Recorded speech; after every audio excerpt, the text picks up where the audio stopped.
was reading so many kind of Game of Thrones-ish books in that time frame. Like I was very much reading about knights and like the whole scope of the universe or European universe. And I kept thinking, I was just like, Africa has such a rich history of kingdoms and political intrigue and families, but a lot of it is swallowed up by colonialism and basically that history.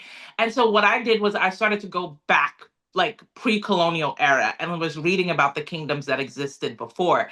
And at the time there were different names for basically the continent. And Akubulin was one of the names. And so at first I was like, I don't want to use that name because it's already inside the like our verse. But I thought it was just like for all of us to harken back to that time.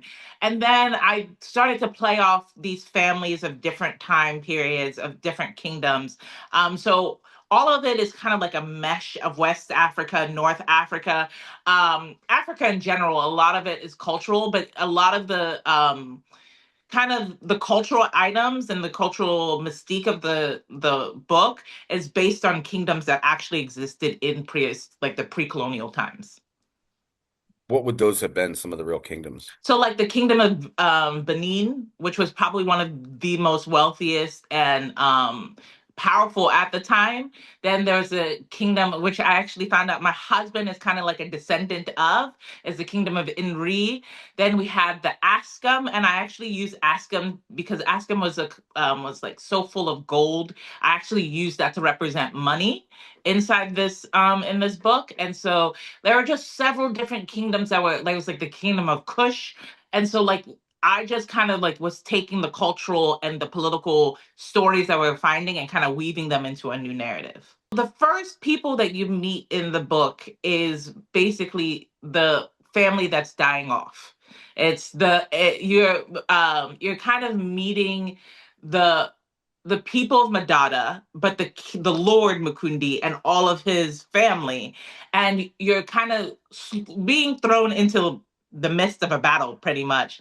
And you're kind of finding out what the politics are. And you slowly, within the first couple of chapters, you kind of realize there's the royal family, there's this other family that was very powerful, and then there's one more family that is the most powerful that rivals the kingdom. And basically the king is scared of all these other families. He's like, they are so powerful, and on top of that there's a prophecy saying that my time is up. So his idea is, well, I'm just going to start destroying all of the families. And that kind of sets off a chain reaction of revenge by different members of these families. And then we have Zokora. So both of those two are from rival families, not rival with each other, but rival to the kingdom. And so the main character you meet is Mukuru, who then goes into disguise and has to hide his true identity because the king is trying to massacre him and his Now, what family. what is the rite of blessing? So the rite of blessing happens for Zokora and her family. So the rite of blessing is kind of, in a way, how you connect to your ancestors, but it's only given through the lord of each family. But due to the circumstances of their family now being under threat, it's been given to Zokora. And so she basically has access to all of the knowledge of her previous ancestors throughout throughout all the ages. So she's pretty much the wisest person yet, but she's still a little girl. And also being a girl in that system means that people don't genuinely take her seriously. So not only does she have access to all of this knowledge and is technically supposed to now be considered the next lord because she has gotten the right, she's still a little girl. So people kind of just overlook her. The thing is, my favorite is actually Commander Khalif because of the fact that you can see that he really enjoys war. He enjoys being at the battle. He also is bound by loyalty to his prince. So you kind of see, and then once the next book, you'll get to see them more, the more of the supporting characters in their mindset. You kind of see that they are willing to do any and everything for power. And I also like a lot of the princesses. I like Princess Beha because I feel like you can see that the women fight one way, the men fight another way. So the women fight within the palace walls, within the court walls with words, whereas men are actually using the swords. But you can kind of see how the women creep in and control different aspects, even though no one is expecting them to. So I have a fondness of both of those characters. I have a fondness of all of the characters. I mean, they all came from my head, but I really enjoy just seeing how everyone is scheming. So, if you're an avid fantasy reader, you always know that one of the big tropes in fantasy is the old wise man. And so I wanted to kind of keep that element. And so you have someone who's not named is just known as the old man, or he's known as grandfather. He basically takes in Mukuru and he's trying to guide him the best way to get his revenge, which is by hiding his identity as being a farm boy instead of basically going immediately. Because Mukuru at the beginning of the book is just a young boy. So his immediate reaction is, I'm going to get revenge. And he needs someone to be like, how? What is the actual logistics of getting that done? And so this wise man is kind of just helping him disguise himself by making him part of the village that he's hidden in. And there's a secret in the sense that Makuru is also getting that he has magical powers, but he's not admitting it. He's tended to see what's going to happen before what it happens, and so Mukuru trusts him, but at the same time, he really is curious what he's seeing and if he's going to make it possible for him to get his revenge. The whole entire thing, you kind of feel it as you're reading, is like the pull and push of these two characters. And it kind of feels like you're watching fate bring them together. And so you see all of these throughout the books. It was the royal family who's afraid of this prophecy is actually slowly starting to put the prophecy together themselves. And so you kind of see them coming together, coming together, coming together. And when you get to the end and you realize what they feared is now in their home because they brought them there, it kind of gives to this whole credence of like, this was always fated to happen.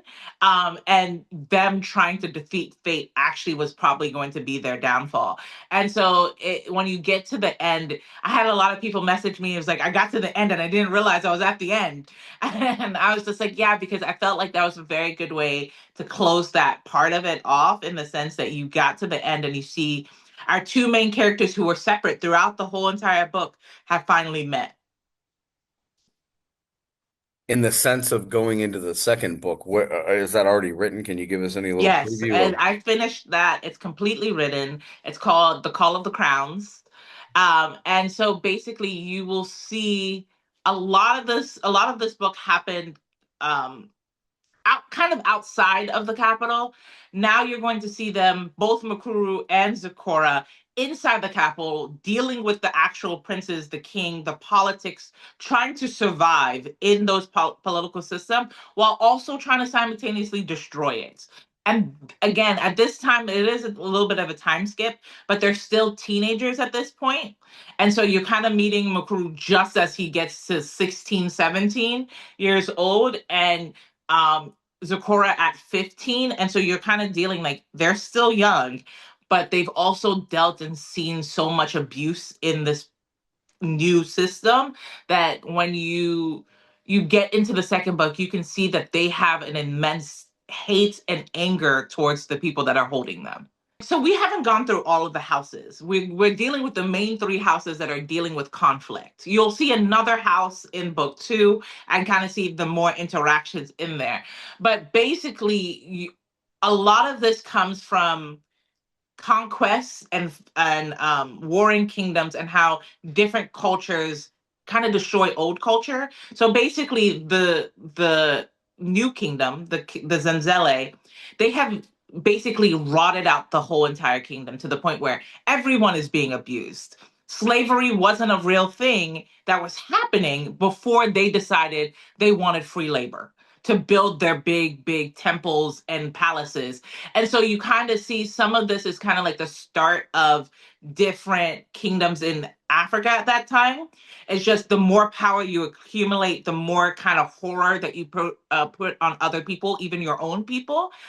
So a lot of it was blended from like the history I had read, and some of it was just from my imagination because uh again, Africa is so vast that I just had to kind of find links through links to put things together.